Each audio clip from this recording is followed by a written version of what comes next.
야고보서 1장 1절로 4절까지를 교독하시겠습니다. 야고보서 1장 1절로 4절. 하나님과 주 예수 그리스도의 종 야고보는 흩어져 있는 12지파에게 문안하노라. 내 형제들아, 너희가 여러가지 시험을 만나거든 온전히 기쁘게 여기라. 이는 너희 믿음의 시련이 인내를 만들어 내는 줄을 너희가 알미라. 인내를 온전히 이루라. 이는 너희로 온전하고 구비하여 조금도 부족함이 없게 하려 함이라. 아멘. 자, 이제 우리가 야고보서의 개론, 대략적인 내용들을 훑어봤고, 오늘부터는 야고보서를 조금 더 깊이 자세히 들여다볼까 합니다. 오늘의 제목은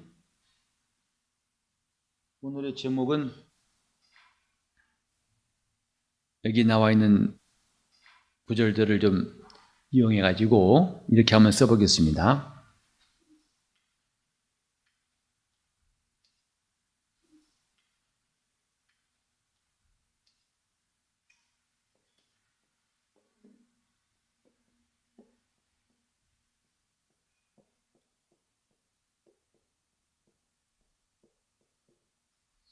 우리가 지난번에 공부할 때에 앞부분 1장 18절까지를 뭐라고 했었죠? 야고보서는 대개 세 단락으로 나눈다 할 때에 첫 번째가 믿음의 시험 혹은 믿음의 평가, 이렇게 했던 걸 기억할 겁니다. 오늘 여기서 4절까지는 시험을 이기는 믿음, 이렇게 한번 제목을 붙여봤습니다. 1절은 문안하는 인사, 곧 이 편지를 받는 사람들에게 인사하는 것이죠. 하나님과 주 예수 그리스도 종 야고보는 흩어져 있는 12지파, 곧 야고보서의 수신자, 받는 사람이 누구냐를 말하고 있는데 유대인으로서 예수를 믿는 사람들이라는 것을 볼 수가 있습니다. 이제 첫 내용이 뭐냐면, 내 형제들아, 너희가 여러 가지 시험을 만나거든 온전히 기쁘게 여기라. 야고보서는 1장이 이것이 서론이 아니라 사실은 결론이에요. 핵심 내용입니다. 그래서 믿음이 행함이 있어야 한다는 것도, 행함이 있는 믿음만이 시험을 이길 수 있기 때문에 가장 큰 제목, 야고보서를 통틀어 가지고 중요한 말이 제일 앞에 나온 성식이다, 이 말이죠. 그래서 여러 가지 시험을 만나거든 온전히 기쁘게 여기라. 여기 몇 가지로 한번 나눠볼까요? 이제 믿는 사람들,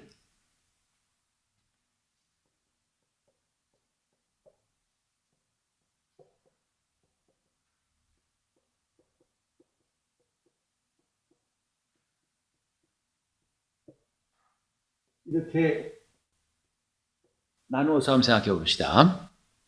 우리가 누구냐? 우리는 믿음이란 말 빼면 남는 게 없는 사람들이 돼야 되죠. 신자들은 믿음 빼면 아무것도 없어요. 왜?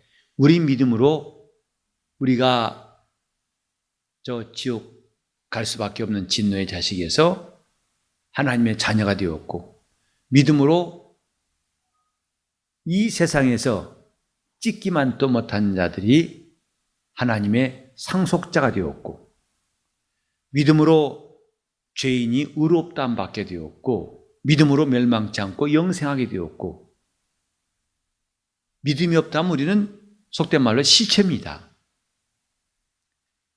그리스도인들에게 믿음이란 액세서리가 아니다, 이 말이죠. 믿음이란 그 전부예요.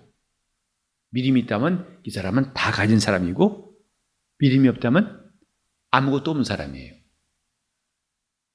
그러니까 오늘 신앙에 대해서 얼마나 이것이 중요한 것인지, 그냥 아르바이트 하는 식으로 주일날은 교회 나가서 예배 드린다, 우린 그렇게 메인이 세상 일이고 나중에 주일은 가만히 있기 뭐하니까 가서 예배나 드리고 부차적인 일로 생각한 사람이 있다면 그것은 나중에 반드시 바뀌어져야 되고 수정돼야 됩니다. 믿음이 전부예요. 믿음이 먼저예요. 믿음이 최고예요.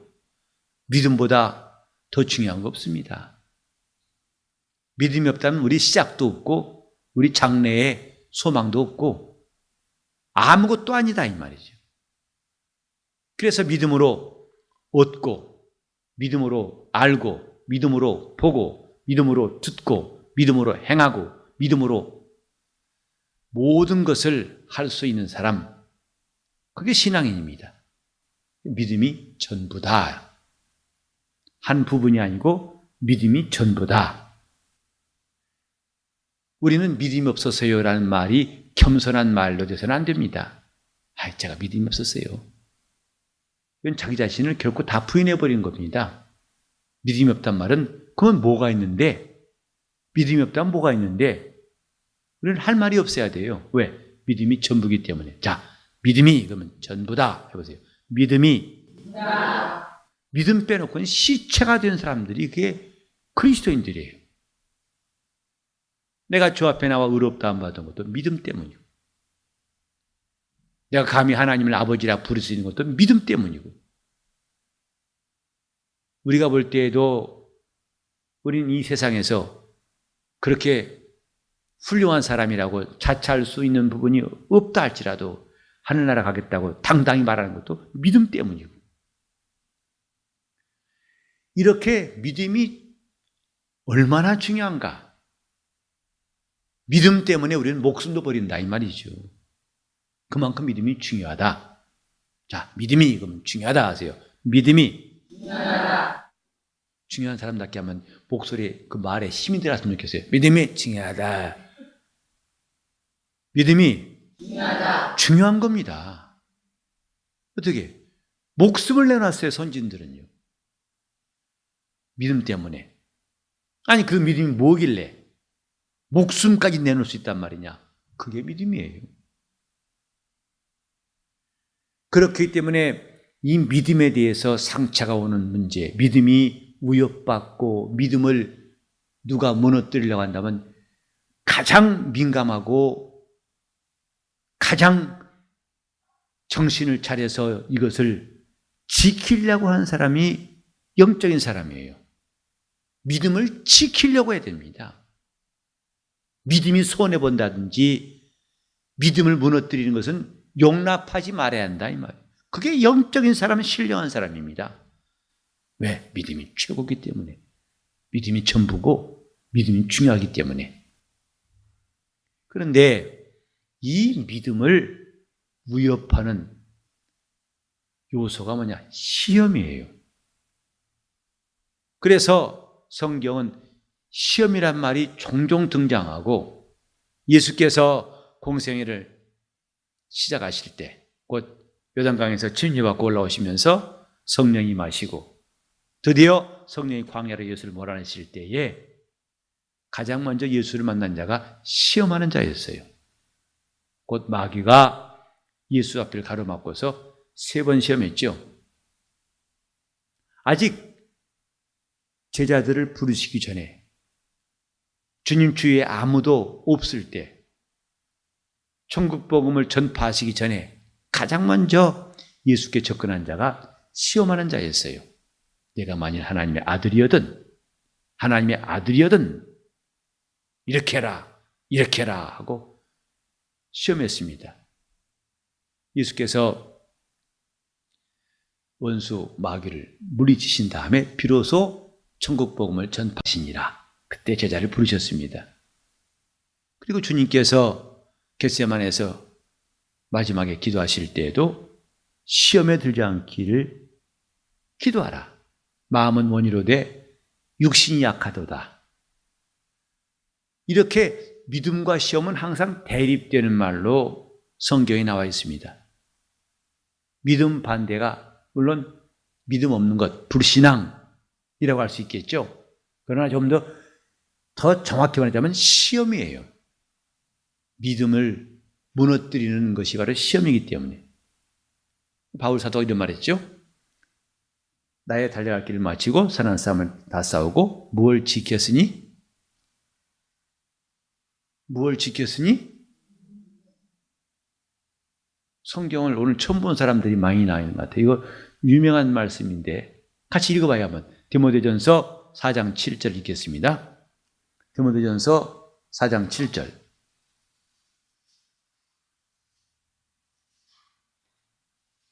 시작.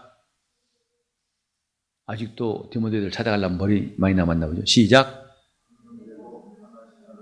아니, 미안해요. 디모데 후서. 제 말이 헛나왔네요. 디모데 후서 4장 7절. 시작.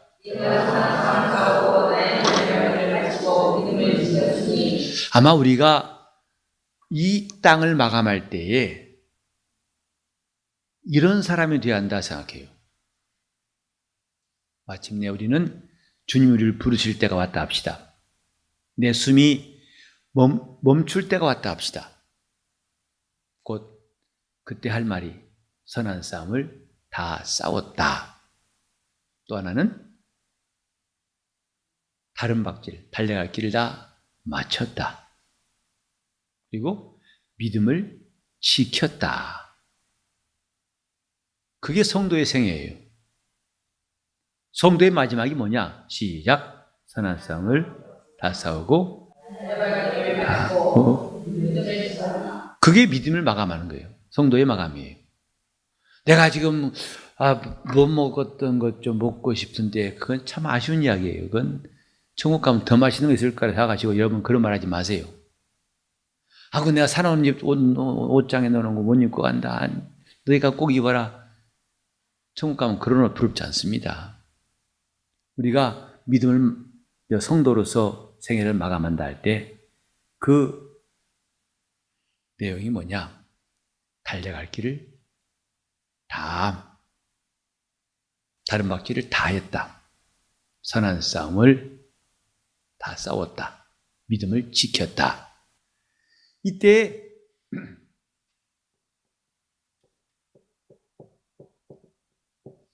믿음을 지켰다는 말을 다른 말로 하면 시험을 이겼다 이렇게 말할 수 있어요.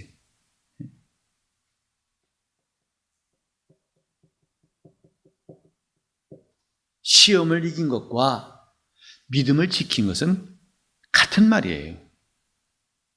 그러니까 우리가 믿음을 지키자. 어떻게 굳세게 기도하고 그저 튼튼히 담대히 하고 좋아요. 근데 더 분명한 말은 뭐냐면 시험을 이긴 것이다. 내가 시험을 이긴 사람이 되려고, 곧 믿음을 지킨 사람이 되려고. 우리는 믿는 자로서 내가 지금 할 일이 무엇인가를 야고보서를 통해 배울 수 있어요. 믿음을 지키자. 여러분, 시험을 이기자. 바꿔서 합시다. 시험을 이기자. 믿음을 지키자. 시험을 이기는 것이 믿음을 지키는 거예요. 자, 그럼 여러분 삶 가운데 무엇이 시험이라 생각하십니까? 시험이 뭘까요? 과연 여러분이 경험하고 있고 지금도 겪고 있고 전에 겪었고 앞으로도 겪을 수 있는 시험이란 과연 무엇일까? 여러분이 믿으면 어떤 것이 시험입니까? 했더니 우리 시어머니가 시험이에요. 근데 시어머니가 시험이라면 좀 곤란해지죠. 그죠? 그러면 시어머니 돌아가시면 시험 끝나고 믿음 잘 지키겠네? 누가 시험이에요? 자식이 시험거리입니다. 자식 장가보고 시집보내면 다 시험 끝났네. 아니요. 가서도 시험거리예요. 그렇게 말할 수 있겠지만 사실은 그런 답은 정확한 것은 아닙니다. 무엇이 시험거리입니까? 여러분 생각해 보셨어요? 여기 보면 두 가지 말이 나오는데요. 2절에 여러 가지 시험을 만나거든 했어요. 그 다음에 3절에 보면 너희 믿음의 시련이 했어요. 시험과 시련.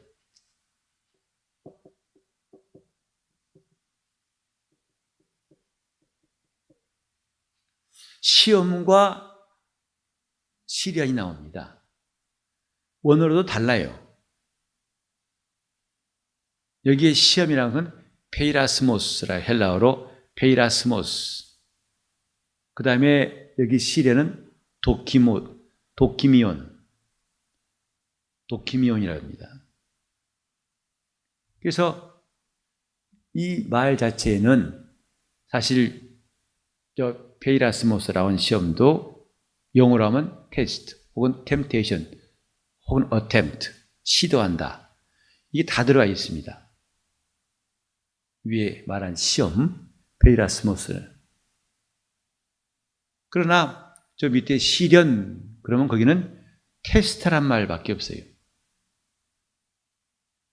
테스트한다고 그러죠.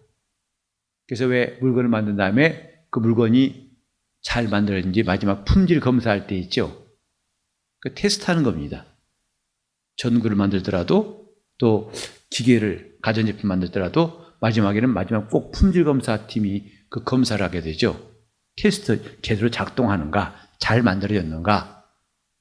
그렇게 하나의 테스트하는 것처럼 이제 페이라스모스라고 하는 우리 한번 헬라어 봅시다. 페이라스모스.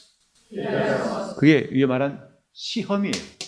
2절의 시험이에요. 페이라스모스란 말이고 그 다음에 뒤에 말은 너무 재밌어요. 도끼란 말 알죠? 도끼미온. 자, 도끼미온이 이제 시련이란 말인데 여기에 이 시련과 시험이란 말이 교차해서 나오고 있습니다. 시험을 이기라.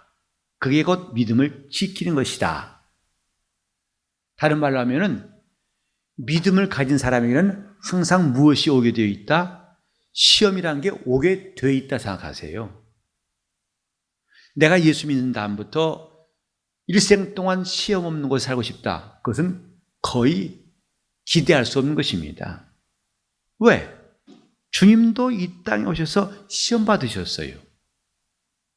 하나님의 아들도 시험을 피할 수 없는 것이 세상이다 이 말이죠. 하물며 우리가 시험을 받지 않을 거라고 시험이 없기를 바란다는 것은 전혀 기대할 수 없지요.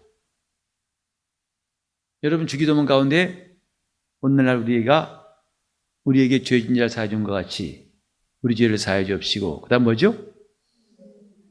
누구를? 우리를 왜 빼면 안 되죠? 제 시험에 들지 말게 하옵시고 아니라 우리를 시험에 들게 하지 마옵시고 우리를 시험에 들게 하지 마옵시고. 그러니까 주님이 이렇게 기도하라신 거 보면은 만약에 말이죠. 시험을 우리가 완전히 마치 진공 포장처럼 이 세상은 진공이 상태 없습니다. 물론 이제 인위적으로 만든 것이 있어서 좀 특별한 환자 같은 경우 공기 감염 막을 그런 환자들이 있는 방에는 진공으로 만든 곳이 있다고 그래요. 완전 격리해가지고. 그건 특별한 거고 사람 사는 곳에 진공이란 말은 거의 상상할 수 없죠. 지금 보세요. 시험이 없는 곳이 있겠는가? 만약 그게 가능하다면 주님은 아예 시험이 없게 하옵시고라고 하시지 몰라요.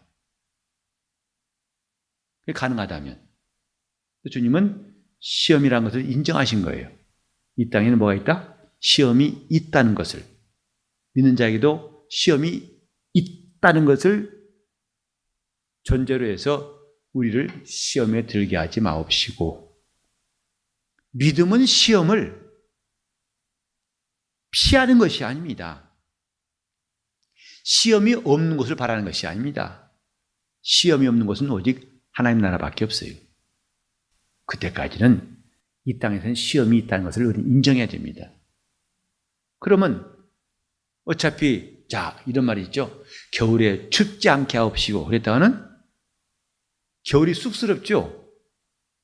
그럼 내가 겨울인 게 무슨 소용이 있어요? 차라리 봄이라고 하지. 겨울이라 쓰고 봄이라 읽는다.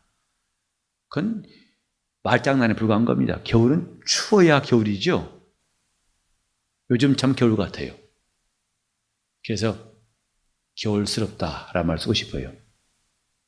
오늘도 영하 11도, 12도고 체감온도는 18도라고 하니까 아침에 나올 때도 기분 좋더라고요. 추운 건 이런 거구나 하고. 우리는 겨울에 춥지 않았으면 좋겠어. 그건 사실 엉뚱한 말, 별로 의미 없는 말입니다. 추울 때 우리는 자기 몸을 따뜻하게 보온하면서 생활하면 되는 겁니다. 그게 올바른 거 건전한 거 아니겠습니까? 주여 이 겨울이 춥지 않게 하옵시고, 그런 기도가 과연 올바를까? 제가 가보고 싶은 나라 중에 몇 나라가 하나 있는데, 하나는 뭐냐면 저 아이슬란드라고 혹시 아세요? 그린랜드 바로 앞에 조그만 섬나라예요. 아이슬란드라고. 거기 수도가 레이키아비크라는 곳이에요. 제가 왜 그곳에 관심이 많냐면, 그건 겨울에 평균이 영하 45도래요. 근데 사람이 살아요. 도대체 그곳이 어떤 곳인지 꼭 가보고 싶어요. 겨울에. 나도 거기 살고, 거기 가서 살아남다는 걸 한번 경험하고 싶어서. 영하 45도가 기본이에요. 영하 45도면 냉장고가 아니죠? 냉동실도 아니죠? 초강력 냉동실도 아닙니다. 보통 비행기가 지상에 약 10km 이상 뜰 때 그 비행기가 가고 있는 길목에 거기 기온이 보통 영하 50도 안팎입니다. 근데 이 땅에 저 높이 올라가면 그런다 쳐요. 이 땅이 영하 45도라니까요. 평균. 언젠가 한번 주님 허락하시면 꼭 가보고 싶어요. 한겨울에. 자, 겨울이 춥지 않게 하옵시고, 그건 참 우스꽝스러운 겁니다. 주님은 이 땅에 시험이 있다는 걸 인정하신 거예요. 근데 구할 것은 이 땅에 시험이 없게 하옵시고가 아니라 시험에 들게 하지 마옵시고, 이렇게 기도하라 하신 거예요. 모름지기 오늘 믿는 사람들에게는 시험이라는 것을 피할 수 없다는 것, 그건 우리가 직시해야 됩니다. 나는 그런 거 없을 거야. 이제 신생아가 태어나면 목사가 축복을 합니다. 그때 참 여러 가지 축복을 하죠. 주여 건강하게 하시고 복이 있게 하시고 앞길이 형통하게 하시고 인생의 굽이굽이마다 하나님이 붙드셔서 정말 제가 판단할 때, 결심할 때 올바른 판단할 수 있도록 지혜 주시고 많이 기도합니다. 근데 거기에 너무 충만해가지고 이 아이 평생에 시험이 한 번도 없게 하시고, 물론 아멘 하겠지. 근데 그건 너무 지나친 것이다 이 말이에요. 시험을 우리는 인정해야 됩니다. 근데 그 시험을 인정하되 우리는 이기자 이 말이에요. 그게 믿음이다 이 말이에요. 그 세상을 이기면 이것이 곧 우리의 믿음이라. 자, 우리 요한일서 5장 4절 좀 보세요. 요한일서 5장 4절 시작. 그래서 난 자마다 세상을 이기느니라. 세상을 이긴 것이니 우리의 믿음입니다. 세상을 이긴 게 믿음이다. 여러분, 세상을 이긴다는 게 무슨 뜻일까요? 왕이 되는 것일까요? 돈 많이 버는 것일까요? 유명한 학자가 되는 것일까요? 과연 세상을 이기는 게 뭘까? 믿는 자가 이기는 세상이라는 게 뭘까? 바로 이 세상에서 하나님을 시험하고 믿음을 시험하는 이것을 이기는 것이 믿음이다 이 말이에요. 누가 이기느냐? 예수께서 하나님의 아들이심을 믿는 자가 아니면 세상을 이긴 자가 아니면 누구냐? 그럼 그는 누구시냐? 그는 물과 피로 임하신 자시요 이를 증거하신 이는 성령이시니라. 세상을 이기는 믿음, 다른 말로 하면 시험을 이기는 믿음이에요. 믿음은 시험을 이기는 것이다. 그런데 이 시험이 어떤 것이냐? 이것이 여러분 삶의 실제적인 문제 아니겠습니까? 우리 보통 시험 들었단 말 들어본 적 있죠? 많이 들어봤어요? 조금 들어봤어요? 그거 봐요. 시험 중에 사는구먼. 사방에다 충만한 게 시험이에요. 갑자기 교회 안 나와요. 그러면 목사님 시험 들었나 봐요. 그러죠? 네? 또 전에는 찬송할 때마다 찬송합시다. 찬송합. 그 뭐라고 그래요? 목사님 아무래도 시험 든 것 같아요. 그러죠? 또 예배 한 번, 두 번 빠지기 시작해요. 그러면 시험 들었나 봐요. 그러죠? 왜 그랬을까? 벌써 자기 자신의 믿음에 확신이 흔들리는 거예요. 믿음에 서 있는 자세가 갑자기 이런 거죠. 딱 서 있는 게 아니라 벌써 이렇게 해야 간신히 서 있어요. 별 힘이 없으니까. 그래서 요즘은 적습니다만 전에는 나이 들면 다 허리가 구부러지는 것이 정석인 줄 알았어요. 노인 그러면 구부러진 사람이었어요. 요새는 노인들도 아주 그 허리를 곧게 펴고 다니시는 분들이 많아요. 심지어는 거기에다가 바디빌딩 해가지고 이렇게 아주 근육까지 이렇게 하신 분도 있어요. 할아버지가. 즉 나이가 들어도 반듯하게 서 있고 자세가 흐트러짐 없을 때 달리 보이죠? 노인 같으면 저렇게 안 서 있을 텐데. 서 있는데 한 사람은 이러세요. 왜? 목사님 이해해 주세요. 제가요 몸이 안 좋아서요. 반드시 서 있는 게 아닌 것 보면 좀 우리가 안타깝죠. 믿음도 이와 같은 거예요. 서 있어야 되는데 서 있지 못해요. 꾸부정한다든지 심지어는 거의 주저앉아 있어요. 심지어는 벌렁 드러누워 있어요. 사람의 모습으로 온다면 똑바로 잘 서 있어야 할 사람이 기울어 있다든지 허리가 구부러진다든지 거의 엉거주춤한다든지 아니면 드러누워 있다. 그거 보고 이 사람은 건강하지 않구나 라고 말할 수 있죠. 시험도 이와 같은 거예요. 믿음이 병든 겁니다. 믿음이 흔들리기 시작해서 마침내 병들어 버리는 게 시험이에요. 나중에는 믿는 자로서 기능을 하지 못해요. 거의 믿지 않는 자와 다를 바가 없습니다. 그게 시험이에요. 그러니까 꼭 교회 안 나와서만 시험 드는 게 아닙니다. 교회 나오면서 시험 드는 사람이 있어요. 그걸 가장 쉽게 판단할 수 있는 게 뭐냐면 믿음의 사람이라면 이렇게 해야 할 때 그렇게 하지 않는 거. 어디 예를 들어 봅시다. 여러분, 하나님 말씀을 들을 때 사모함인 사람은 좋을까요? 좋을지 않을까요? 잘 모르겠죠? 너무 어려워가지고. 정상적으로 믿음이 서 있는 사람이라면 설교를 들을 때에, 말씀 들을 때에 시선이 흔들리지 않고 집중하고 그 말씀에 귀를 기울이겠죠? 근데 그게 안 된다는 것은 벌써부터 문제가 온 거예요. 아세요?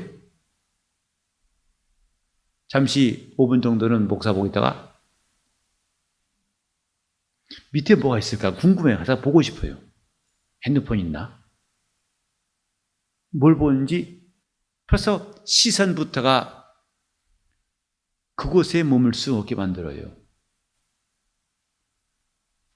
나 교회 나오니까 그래도 괜찮아. 나 시험 든 거 아니야. 그건 스스로 말한 거죠. 깨지지 않아도 금이 가면 그때 못 쓰는 겁니다. 시험이라고 하는 것은 꼭 가룟 유다가 예수를 떠나서 다시는 안 돌아오는 상태, 그것만 말하는 것은 아니에요. 그건 이제 마지막 극단을 말하는 것이고, 자, 여러분, 유다가 예수를 판 것은 시험이라고 할 수 있어요, 없어요? 근데 역시 여러분 답변도 시험 사람 같아요. 시험. 여러분이 이럴 때는 꼭 손주나 여러분 자녀가 혹시 초등학교에 있으면 가서 참관 수업 좀 해보세요. 선생님 물어볼 때 여러분 이게 뭐예요? 그러면 네 하지. 시험. 그럼 걔들 병든 겁니다. 이제 여러분 좀 답변한 것도 상당히 의심스러워. 좀 시험 들었나 싶은 마음이 들어요. 아까 내가 뭐 물어봤지? 근데 까먹었어. 예? 가룟 유다가 예수를 은삼시에 판 것은 시험이라 할 수 있어요? 시험이 아니라 할 수 있어요? 예, 아직도 시험에서 못 나온 사람 많아요. 제발 금년에 나왔으면 좋겠어요. 그럼 베드로가 예수를 3번이나 부인한 것은 시험이라 할 수 있나요? 아닌가요? 그걸 시험이 아니라 할 수 없죠. 그죠? 근데 중요한 것은 베드로는 나왔어요. 어디에서? 시험에서 나왔어요. 유다는 그럼 못 나왔어요. 말씀드린 게 뭐냐면 시험이라는 것이 꼭 그렇게 유다같이 되어만 시험 드는 게 아니에요. 과정이 다 시험이에요. 그러나 나올 수 있을 때 얼른 나와야 되지. 안 그러면 못 나올 수 있다는 것. 사실은 유다에게도 몇 번의 기회가 있었어요. 주님께서 저는 도적이라 그랬어요. 왜냐하면 일행에 아마 회계를 맡았던 명이에요. 재정 담당. 근데 슬금슬금 돈을 빼내가요. 지 주머니 들어가요. 주님이 그걸 보시고 저는 도적이라. 주님이 마음속에 하신 게 아니에요. 말씀하신 거예요. 저는 도적이라. 그때 깨달았다면 그는 나올 수 있을지 몰라요. 그 정도 시험이라면. 근데 그는 돌이키지 않습니다. 더 나갑니다. 그 다음 주님이 뭐라냐면 저는 마귀인이라 그랬어요. 그때 벼락 맞은 것처럼 정신이 바짝 들어가지고 이게 뭔 소리야. 나는 안 돼. 이 마귀 짓을 할 수 없어. 하고 나왔더라면 그는 혹시 나올 수 있을지 몰라요. 하나 그는 계속 지나갔어요. 마침내 주님은 마가다락방에 성찬식 하시면서 나와 함께 그릇에 손을 넣는 자 나를 팔 것이다. 그리고 유다에게 말씀하십니다. 속히 내 할 일을 하라. 그가 나가니 밤이더라 그랬어요. 우리는 지금 자신이 돌이킬 수 있다는 것이 얼마나 귀한 것인가를 알아야 됩니다. 돌이킬 수 있는 기회가 있다 이 말이죠. 그러나 그 기회는 무한정이 있는 게 아니고 어느 때인가는 주님이 그 기회를 더 이상 허락하지 않으실 때가 있어요. 돌이킬 수 있을 때 돌이키라는 거예요. 자기 마음에 더 큰 시험이 오기 전에 돌이키라는 거죠. 안 그러면 너는 그분이 버리신다는 거예요. 우리가 로마서 8장에서도 봤지만은 육신을 쫓는 자는 육신의 일을 성령을 쫓는 자는 성령의 일을 생각하나니 육신의 생각은 사망이요 성령의 생각은 생명과 평안이니라. 바울이 말한 두 가지 부류의 사람, 육신을 쫓는 자와 영을 쫓는 자고 성령을 쫓는 자, 둘 다 교회 안에 있는 사람들이에요. 교회 안에 있어요. 육신을 쫓는 자는 저 교회 밖에 있단 말이 아닙니다. 또 육신을 쫓는 자는 하나님을 기쁘시게 할 수가 없느니라 그랬어요. 또 너희가 육신대로 살면 반드시 죽을 것이려되. 근데 주어가 누구라고요? 너희가예요. 너희란 말은 로마에 있는 교회를 말하는 거예요. 너희가 육신대로 살면 반드시 죽을 것이로되 성령으로서 몸의 행실을 죽이면 살리라. 우린 이런 말씀들을 두렵게 받아들여야 됩니다. 왜? 나한테 그 말씀이 미칠까 하여. 내가 그 말씀에 해당될까 하여 조심하라는 거거든요. 시험 들었을 때 빨리 나오는 게 중요하다고요. 우리 주님께서 돌아올 수 있는 기회 주신 것을 우리는 은혜로 알고 그 은혜를 헛되이 받지 말아야 됩니다. 그래야 믿음을 지킬 수 있어요. 다시 돌아가가지고 시험이 뭐냐? 주님과 멀어지는 게 시험이겠어요? 가까워지는 게 시험이겠어요? 점점 주님과 멀어짐을 느낀다고 할 때 그것은 시험이라 할 수 있나요? 시험이 아니라고도 할 수 있나요? 여러분이 모르는 게 아니에요. 시험이라는 걸 갖다가. 자네는 교회라는 것이 참 즐겁고 기뻐서 어쩌면 이거 언제 주일이지? 언제 주일이지? 언제 주일이지?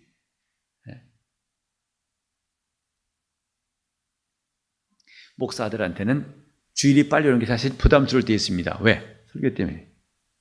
설교를 준비해야 되거든. 늘 여러분은 그저 은혜 받으러 오면 되지만 목사는 설교를 해야 돼요. 그것도 이 말 저 말 아무거나 되는 것은 닥친 대로 하면 좋겠지만은 그럴 수 없잖아요. 하나님 말씀을 전하라고 주신 이 시간에 내가 바람 소리를 내면 안 되겠지 않습니까? 그러니 그때 주시는 말씀이 무엇일까를 구하고 기도하고 그 말씀을 또 잘 나는 깨달았을지라도 성도들이 잘 알아들을 수 있도록 잘 전해야 한다는 것이 항상 의무가 있어서 주일이 때로는 성금 돌아오면 좀 마음이 급해질 때가 있어요. 근데도 제가 지난번 간증했습니다만 그 주간은 정말 주일이 빨리 왔으면 좋겠어요. 우리 성도들한테 이 간증을 하고 싶어가지고 주일이 빨리 왔으면.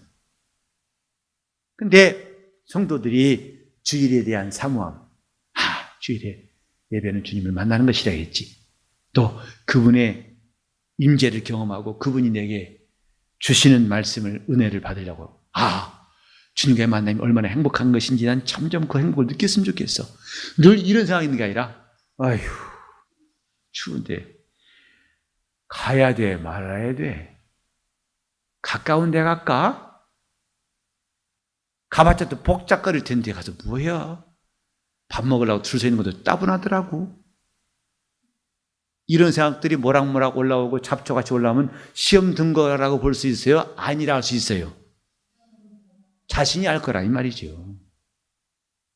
은혜 받으면요 그런 것이 눈에 띄을까요? 안 띄을까요? 안 보여요. 어떤다고요? 안 보여요. 은혜 받으면 이 생각 속에 주님을 사모하는 마음이 항상 나오게 돼 있어요.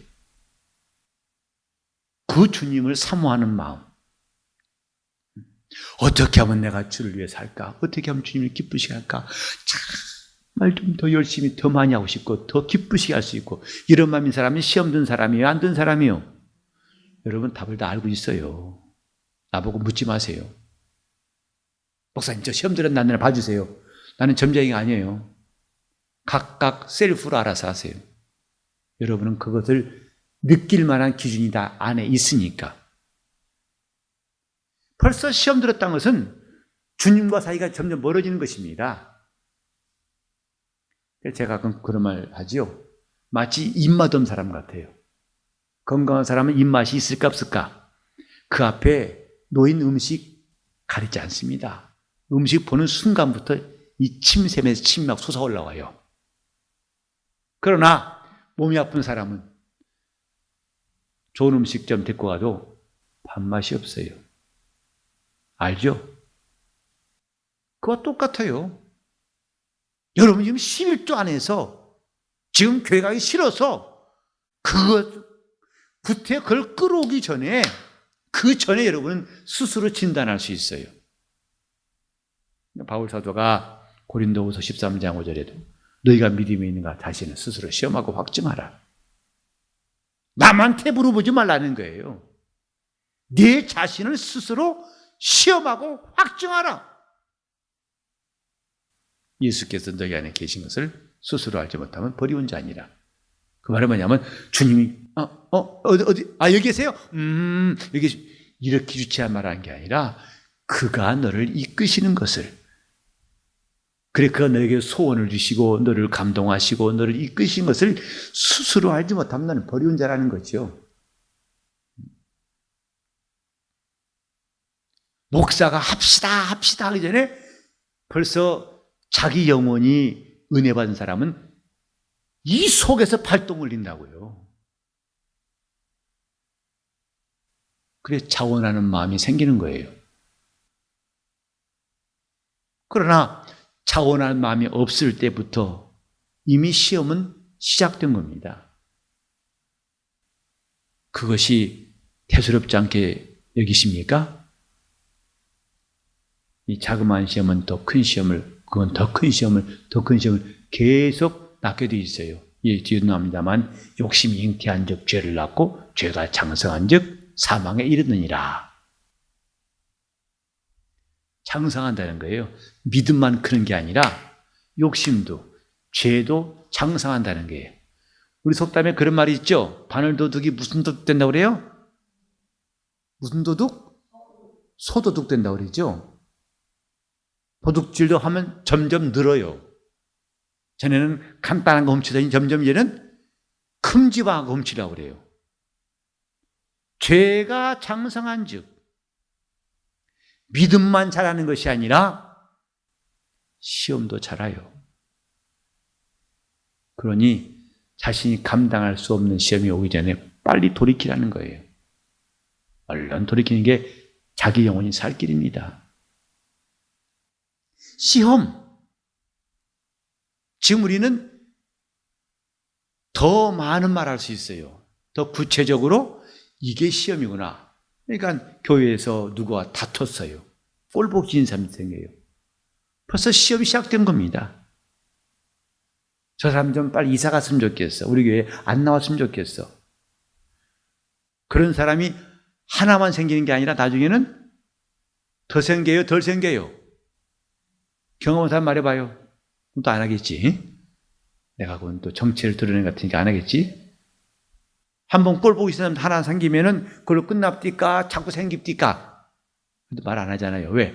내가 그런 사람 되어버리니까.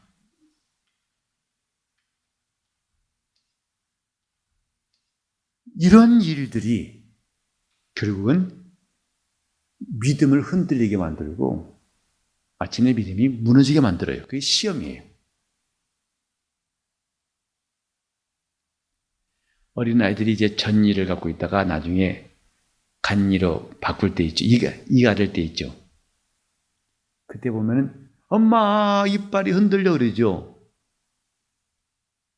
엄마 이게 보면 정말 흔들려요. 흔들흔들해. 야, 이거 빼야 돼. 안 돼. 나 빼기 싫어. 아파, 안 빼. 그거 빠져야 간이 나옵니다. 여러분 무사히 교체를 잘 하시는 분은 치열이 곱고 이쁘지만 그때 아프다고 안 뺀 사람들은 덧니가 나요. 빼기가 싫죠. 나중에는 치과 가가지고 통증을 감수하면서 빼야 됩니다. 이빨이 흔들릴 때 그건 뭐예요? 빠져야 되는 거예요. 그죠? 예? 흔들릴 때 본드 붙여가지고 안 흔들, 그 사람은 바보예요. 믿음이 흔들린다는 것은 이게 빠진다는 신호예요. 그래서 아예 믿음이 흔들리는 단계를 막으라는 것이죠. 믿음이 무너질 때까지 안 무너지면 되지. 아니, 흔들리면 빠지게 돼 있어요. 그러니까 흔들리는 일이 없도록 미리 막으라 이 말이에요. 그게 믿음을 지키는 방법이에요. 그러려면 항상 은혜를 사모하는 겁니다. 은혜를 사모하고 또 은혜를 사모하고 하나님 앞에 은혜를 사모하고 또 은혜를 사모하고. 제가 남은 것은 숙제를 내겠습니다. 여러분 자신에게서 여러분을 찾아오는 시험은 어떤 모양일까? 각각 모양들을 이제 집에 돌아가서 생각해 보신 다음에 썼으면 좋겠어요. 나에게는 이런 것이 시험거리구나. 자, 따라합시다. 나에게는 이 시험거리구나. 그걸 써보라 이 말이요. 그걸 자기를 진단해 보세요. 여기서 다 말하려면 시간이 없어가지고 전 이만큼 말씀드릴 테니까 내 믿음을 흔들고 결국 무너뜨리는 그것이 시험인데 나에게는 어떤 모양으로 시험이 오는가? 그것을 잘 살펴볼 수 있기를 바랍니다. 그걸 이기라는 거예요. 자, 이제 여기까지 했는데 시험을 이기라. 우린 믿음을 지키는 것은 곧 시험을 이기는 것이라 했는데 여기 보면요. 여러 가지 시험을 만나거든 뭐라고 그랬어요? 온전히 기쁘게 여기라 했어요. 기쁘게 여기라. 우리는 보통 이런 말 하죠. 자, 어려움이 있을 때 우리는 어려움을 참읍시다, 기뻐합시다. 어떤 쪽이죠? 힘든 일을 때 우리는 참읍시다, 기뻐합시다 합니까? 오늘따라 갑자기 새신자들이 많이 나온 것 같은데 이따가 영접 좀 하세요. 처음 나오신 분들은 이제 방송실로 모이셔가지고 자, 어려움이 있을 땐 이기라고 그래요? 견디라고 그래요? 아니면 기뻐하라고 그래요? 예? 상당히들 지금 신중한 것인지 아니면 지금 표정 관리한 것인지 모르겠네. 아니, 견디라고 할 때 뭘 그걸 그렇게 어렵게 생각하세요? 견디라고 그러죠? 참으라고 그러죠? 근데 이게 야고보서는 뭐라 하냐면 온전히 기쁘게 여기라 그랬어요. 좀 이상하지 않아요? 너희 시험만 나거든 좀 견뎌라! 참아라! 힘내라! 이 수준이 아니라 야고보는 뭐라고 그래요? 온전히 기쁘게, 기쁘고도 억지로 썩으면서 일하는 게 아니라 온전히 기쁘게 여기라. 그래서 온전히 기쁘게 여겨라. 이 말씀이 좀 궁금하지 않습니까? 왜?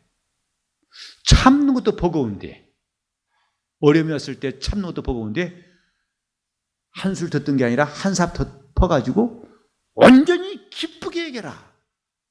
왜? 그 왜를 모르면 이 말씀을 받기가 어렵죠.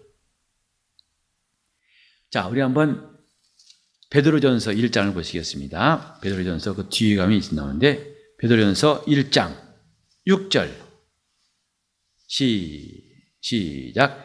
그러므로 너희가 이제 여러 가지 시험을 인하여 잠깐 근심하게 되지 않을 수 없었으나 오히려 크게 기뻐하도다. 비슷한 말씀이라고 느껴지시죠?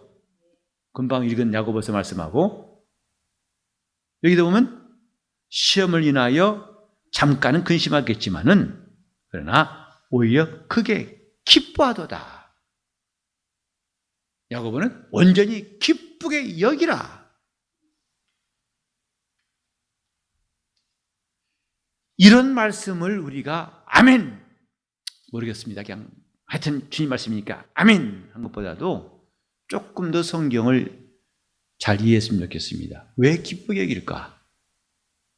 우리는 보통 철학자들이나 일반적인 사람들은 어려움 만날 때는 이깁시다, 참읍시다 말 많이 쓰죠? 그것까지예요. 그런데 성경은 기뻐해야 할 이유를 말하고 있습니다. 시험을 이기고 믿음을 지키는 것을 기뻐해야 할 이유가 있다.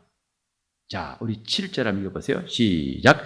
너희 믿음의 시련이 불로 연단하여도 없어질 금보다 더 귀하여 예수 그리스도에 나타나실 때에 칭찬과 영광과 존귀를 얻게 하려 합니다. 우리가 시험을 이기면은 단지 잘 참았다, 대단하다로 끝나는 게 아니라 너 참 컸다, 굉장하다 이게 아니라 이제 불로 연단하여도 없어질 금보다 더 귀하여 예수 그리스도에 나타나실 때에 칭찬과 영광과 존귀를 얻을 수 있기 때문에 기뻐하라는 거예요. 즉 시험을 이긴 결과가 이런 것이 있기 때문에 기뻐하라는 것입니다. 누구나 다 시험을 당하면 힘들죠. 기뻐할 틈이 없죠. 기뻐할 수가 없죠. 하지만 우리가 기뻐해야 할 이유는 뭐냐면 이것을 이기면 이런 일들이 남아있다. 우리 주님 앞에 있을 때 칭찬과 영광과 존귀를 얻는 게 남아있다. 이 말이죠. 자, 우리 한번 또 베드로전서 4장, 똑같은 4장 12절 보세요. 4장 12절 시작. 사랑하는 자들아 너희를 시험하려고 오는 불시험을 이상한 일을 당하는 것 같이 이상히 여기지 말고 오직 너희가 그리스도의 고난에 참여하는 것으로 즐거워하라.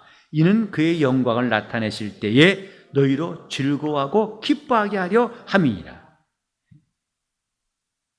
지금 우리에게 있는 불시험, 다가오는 불시험, 여러 가지 시험이 하나님 왜 시험 없는 곳에 나를 살지 않게 하시고 이렇게 시험 자고 있냐면 또 한숨 나고 또 한 곱이 넘으면 또 한 곱이 나고 험산출력만 나옵니까? 견디기도 버겁습니다 라고 생각하겠지만은 우리가 이런 불시험을 통해서 우리는 금보다 귀한 믿음을 가짐으로써 이 다음에 그리스도의 고난에 참여한 사람이 받는 그의 영광을 얻을 것이다 이 말이에요. 믿음을 지킨 자에게는 영광이 있다 이 말이죠. 시험을 이긴 자에게는 영광이 있어요. 그가 베푸실 존귀함이 있습니다.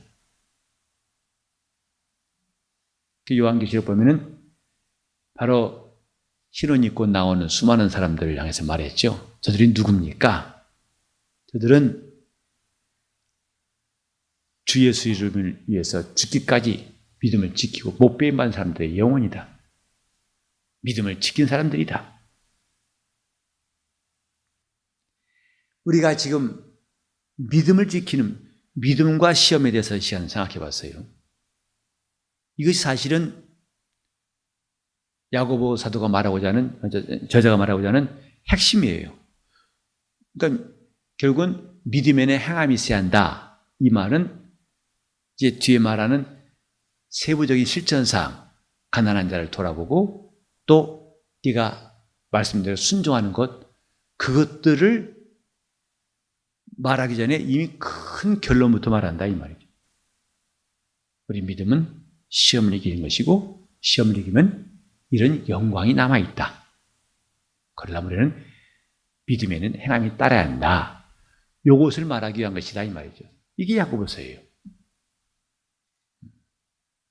행함을 강조하는 것이 무슨 종교인들이 말하는 저 말로만 하고 행동도 안 하고 그러니까 엉터리라고. 엉터리를 면하기 위해서 지금 야고보는 행함 있는 믿음을 강조하는 것이 아니고 우리는 우리 믿음에 행함이 따를 만한 가치가 있고 영광스러운 결과가 남아있다는 것을 그걸 바라보게 하면서 행함 있는 믿음을 강조한 것이다 이 말입니다. 무슨 말인지 아시겠죠? 우리 신앙이 행함이 있어야 한다는 것은 행함 없다고 누가 비난할까 봐 그걸 갖다가 피하기 위해서 마지못해서 가는 그런 것이 아니라 우리가 이런 시험을 이기고 마침내 주 앞에 설 때는 영광스러운 그분의 칭찬이 있고 존귀를 더하시는 놀라운 일이 남아있기 때문에 이런 시련을 당할 때에 온전히 기쁘게 여기라. 하나님이 너희를 기르시고 온전케 하셔서 너희를 이렇게 영화로운 하나님 나라에서 칭찬받게 하실 것이다. 이런 소망이 우리 안에 있기를 바랍니다. 신앙은 행함이 필요하다. 왜? 정말 시험을 만날 때 온전히 기뻐해야 할 이유를 깨닫고서 우리가 이제는 믿음과 함께 행함이 역사할 수 있도록 점점 더 믿음의 행진할 수 있기를 예수 이름으로 축원합니다. 기도하실 때 우리는 내가 믿음을 지키게 하소서 시험을 이기게 도와주시고 온전히 기뻐할 수 있도록 통성으로 기도하시겠습니다.